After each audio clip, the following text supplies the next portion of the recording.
How to use Expedia One Key Reward feature. To use the One Key Reward feature, you have to first of all earn the OneKeyCash. To earn the rewards, you simply have to log into your free account before completing any eligible travel booking.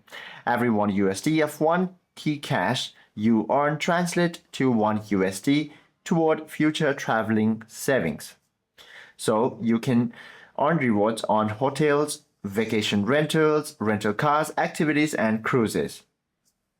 Earning percentages are determined by your elite tier status, ranging from 1% to 3% back on eligible bookings. You still earn standard airline frequent flyer miles and credit card reward point on top of your OneKeyCash. You can also redeem OneKeyCash during your checkouts, and you can level up your status tier. Hope this video helps you out a lot. If you have any questions or queries, please do comment down below.